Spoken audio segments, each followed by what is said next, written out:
Kristo nagtutulong ng katotohanan tungkol sa Diyos, pero, hallelujah, hindi sila naniniwala sa sinasabi ni Christ. Neither carest thou for any man. At alam namin na kayo may kinakalinga mo yung mga tao narito. Kahit sinong tao. For thou regardest not the person of man. Hindi ka naimili kung ito'y mayaman, kung ito'y dukha, kung ito'y may sakit, kung ito'y wala, kung ito'y bulag, kung ito'y bilay, wala. Hindi siya pinipili. Sabi ng mga Herodians. Tell us, therefore, ngayon sabihin mo sa amin, sabi ng mga Herodians, what thinkest thou? Is it lawful to give tribute to Caesar or not? Tama ba na magbigay kami ng tribute kay Caesar or hindi? Amen. But Jesus perceived their wickedness. Alam ni Christ ang wickedness ng puso ng mga tao ito. Gusto lamang nilang pulihin sa sariling bibig ng ating Panginoon. Hallelujah. Ang mga maling bagay. Pero alam ito ng ating Panginoon dahil ang Diyos ang kabalo siya ng puso at nakakan ng mga tao. I said, why tempt me ye me? Bakit niyo ako tinatempt? Kayong mga hypocrites. Tinukoy na ng ating Panginoon. Bagamat sinasabi nila that you are true and this is the way of God, pero sabi ng ating Panginoon, kayong mga hypocrites. Amen? Pagpaimbabaw sa Tagalog. Amen? Show me the tribute money, sabi ng ating Panginoon. Bigyan niyo ako ng tribute money. And they brought unto him a penny, and he said unto them, whose is this image? And it's the prescription. They said unto him, Caesar. Sino nasa larawan? At sino nakatatang na pangalan sa penny na ito? Sabi ng mga tao, kay Caesar. They said unto them, render therefore unto Caesar, ibigay ang kay Caesar, ibigay para kay Caesar ang kay Caesar, ang mga bagay na para kay Caesar, at sa Diyos ang para sa Diyos. Amen. Amen. Alam niyo ba itong scripture na ito? Maraming mga tao kadalasan nami-mislead sa pagbasa ng ibig sabihin ng ating Panginoon sa bagay nito. Iniisip ng mga tao that they think that their process, lisensya na nila ito. Para masabi ko, di ba sabi ng ating Panginoon, ibigay kay Caesar ang para kay Caesar. Kaya nga, nagtatrabaho ako. This is the Caesar's day. Yeah, tama. Parang ang tingin ng tao, nag-isip na lang, may lisensya ako sa Panginoon. Sabi na nga pag kay Caesar, bigay ko kay Caesar. Kaya na kay Caesar ako ngayon, bigay ko kay Caesar. Alright?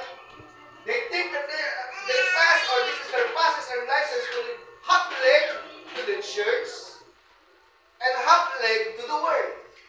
Yung kalating paa ay nasa church, yung kalating paa ay nasa sanglibutan. Parang inisip nila ay passes nila ito, lisensya nila ito. Para magawa nila ng sabay ang bagay na ito. Diba sabi ng ating Panginoon, okay na nyo, ang ating Panginoon, sabi nga kay Caesar. Sa Diyos ay sa Diyos.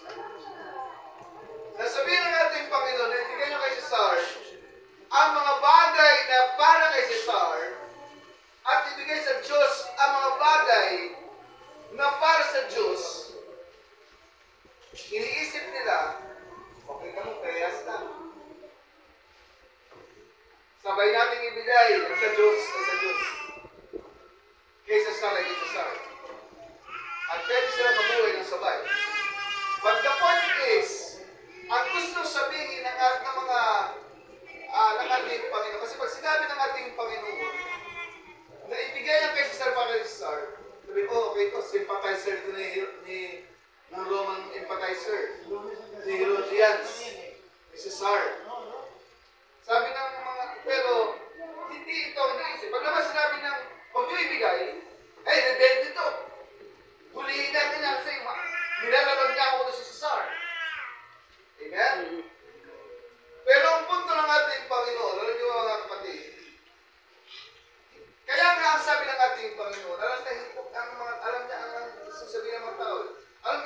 ating Panginoon, bigyan niyo ako ng penny, tribute money. Amen. Hallelujah. Sabi ng ating Panginoon, kaninong imahe ang nasa penny na ito? Kay Cesar. Amen? Ibigay ang kay Cesar para kay Cesar. Hallelujah. Gustong tukuyin ng ating Panginoon yung image doon sa coins. Kasi yung image ay kay Cesar. And I believe we Christians, we are created in the image of God. You say amen. Hindi tayo create sa image si Cesar. Kaya hindi natin ibigay ang sarili natin sa kay Cesar. You say amen. Let us give ourselves to God. Kasi we are created in the image of God. Amen. Yun ang punto ng ating Panginoon. Hallelujah. Hindi natin pwedeng ibigay ang dividing loyalty. Yes. Minsan kasi naisip natin balance lang. 6 days sa 6 days sa atin. Isang araw sa Diyos. No! Yun ang mistake natin, di ba? Nagsasana yung mistake tayo dito. Hindi mo pwedeng ibigay ang sarili mo kay Cesar. Kasi kay Cesar yun eh. Kasi yung buhay mo ay sa Diyos. Can you say amen? Your hands, your food, your mind, your heart is belong to God. Amen. Can you say amen? Sabi ni Brother Rafi kanina, yung 5 araw na nga sa akin sa isang araw, sabi niya, kaya naman tayo, misleading yun. Kasi ang buong panahon natin, ang buong buhay natin, dapat ibibigay lang natin sa ating Panginoon. Kaya nga kumuha siya ng coin, sabi niya, kaninong larawan ng nandito? Kay Cesar. Mas kay Cesar yan. Kasi larawan ni Cesar yan. Pero I believe, tayo, ang larawan natin, ay larawan ng ating Panginoon. Amen. Kaya ibigay niyo ang sarili niyo sa ating Panginoon. Hindi ito dividing loyalty. Can you say amen? Hindi pwedeng mahati ang loyalty kay Cesar at saka sa Diyos. Purihin ang ating Panginoon. Hallelujah. It's about ultimate ownership. Parang gusto mo ipakita ng Diyos kung sino ba ang nagmamayari sa iyo. Kung ang nagmamayari sa iyo kay Cesar, ibigay mo buhay mo kay Cesar. Amen. Pero kung sa umagang ito, alam mo na may-ari ng buhay mo ay ang ating Panginoon, pues ibigay mo sa Diyos ang para sa Diyos. Amen. Amen. It's ultimate ownership. Money may belong to Cesar, but your very beings belongs to God. Ang salapi, kay Cesar yan. Pero ang buong buhay mo, ang buong buhay natin, ibigay natin sa Panginoon. Amen. And if you belong to God, there is no rooms for idol worship.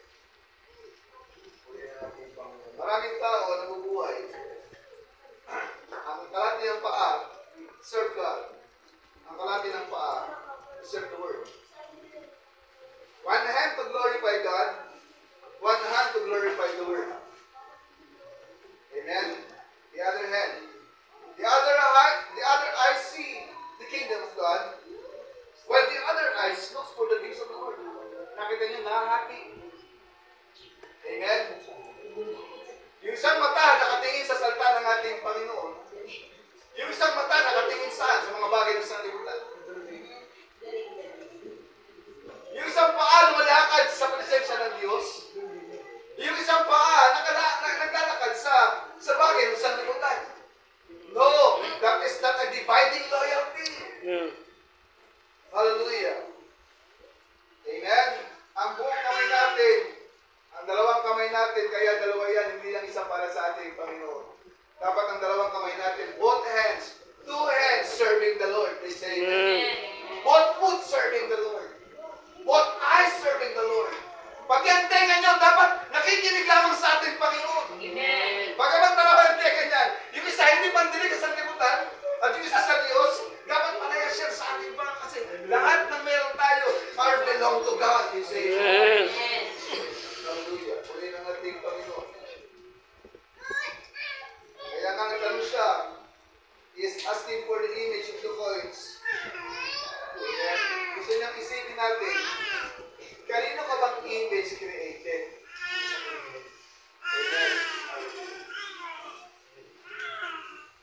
And it was a setting trap. Sabi ng propeta ng ating preaching niya, taking sides with Jesus.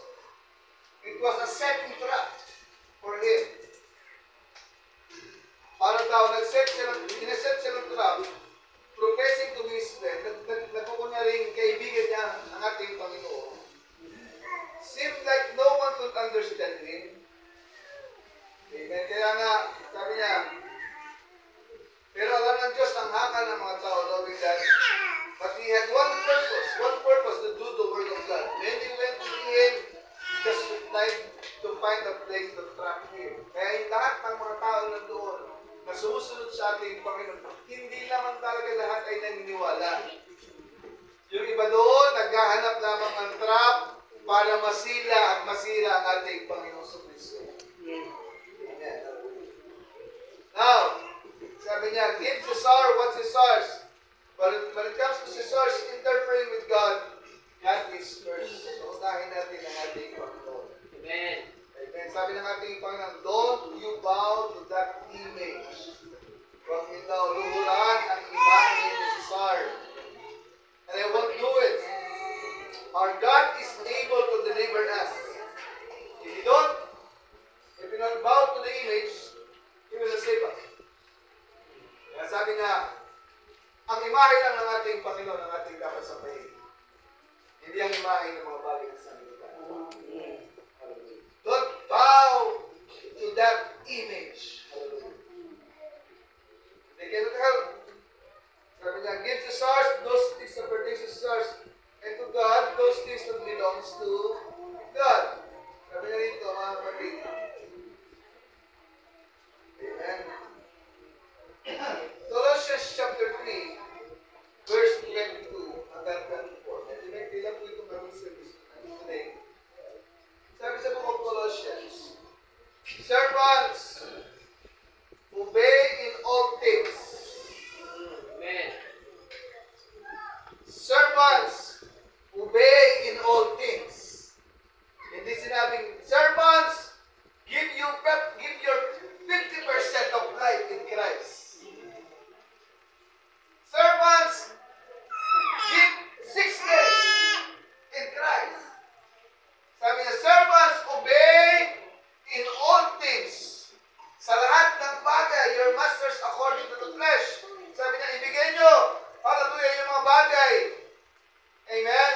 According to the flesh, not with eye service as men's pleasure, but in singleness of heart, fearing God.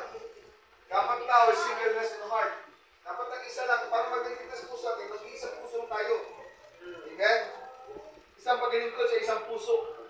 Amen. Singleness of heart. Fearing God. And whatsoever you do it heartily. Ano mang bagay na iyong ginagawa, gawin mo ito ng buong puso. Amen. Hindi sinabing kalahati lang ng puso na bigay mo sa ating Panginoon. Pag nagmahal ka, pag nag-serve ka sa Lord, ibigay mo ang 100% ng iyong puso sa ating Panginoon. Give your heart to the Lord. Amen. Hallelujah. But in singleness of heart, do it heartily. Kung paano ang Diyos ilibig tayo ng buong puso, ganun din ang gawin natin sa atin. And not just unto men, and not unto men, knowing that the Lord you shall receive the reward of the inheritance. Pag ginawa niyong bagay na ito, ay matatanggap niyo ang inheritance ng ating Panginoon. The reward of the inheritance, for you serve the Lord Christ. Amen. Another story is about the rich young ruler. Sabi ng ating Panginoon, is a rich young ruler. Tanong yung binatang mayaman. Panginoon, paano ba ako mapupunta sa kalay ng langit? Paano makakapasok? Sabi ng ating Panginoon, gawin mo ito. Umuwi ka sa ipangan na. Ibenta ko lang ang iyong gataki, kari-arian, lupain. Amen. Tapos sumunod ka sa akin. Nalungkot yung... Sabi ng ginawa ko naman lahat. Sa putos, opo Panginoon, wala pang pagkabata ko. Nasa church na ako. Kumakanta lang ako sa church. Kumakanta lang ako. doon ako lumaki sa church eh. Sabi nung tinatamayaman. Inborn. Inborn ako sa church. Gawin mo ito. Umuwi ka sa iwanan nyo. Ibenta mo lahat ng yung pamahagi mo sa mahirap. Sunod mo sa akin. Nalungkot siya. Amen. Umalis. Sabi ng ating Panginoon, pagkayos yung nalit siyang young ruler. Alam niyo ba, mas maigi pa, mas madali pa sa kamelyo ang pumasok sa butas ng karayom kaysa sa isang mayaman. Easier to travel to enter the middle enrichment. At na-shock yung mga apostol. Na-shock sila sa sinabi ng ating Panginoon.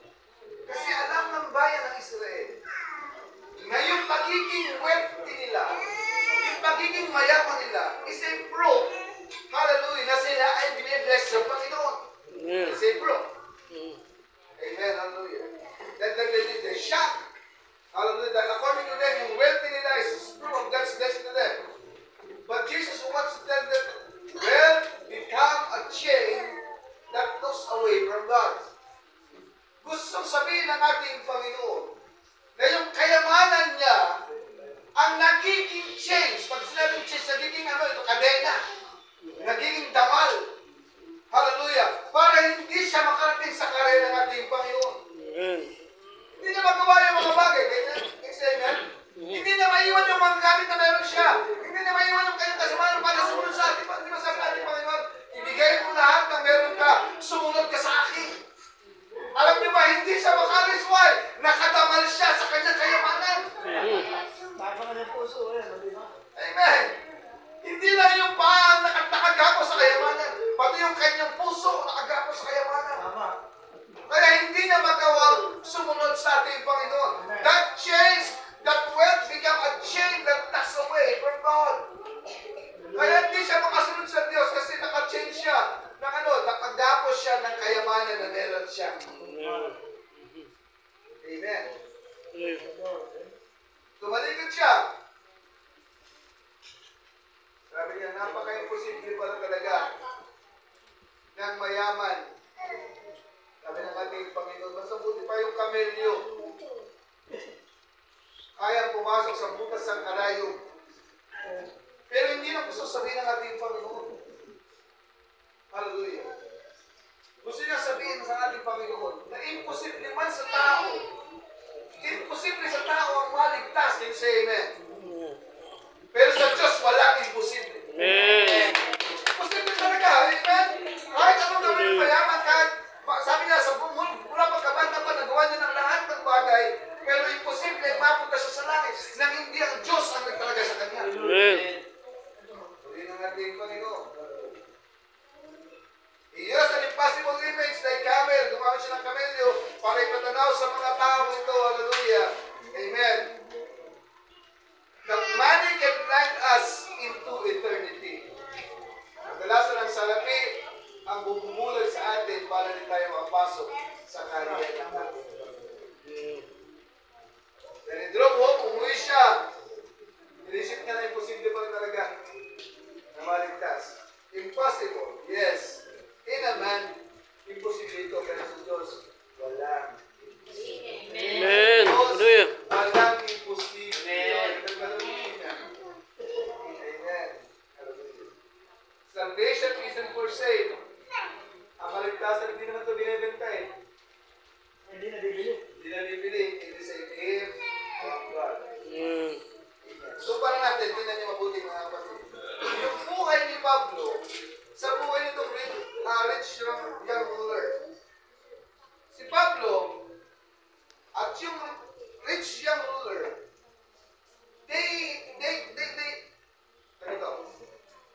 parehas silang nasumpungan, na-encounter nila parehas ang same life. Amen? Yung mayaman, nakita niya ang same life. Nakita niya si Kristo. Amen. Si Pablo, si Kristo rin ang nakita niya sa Damascus. Tama? The same life struck both men. Ang nag-struck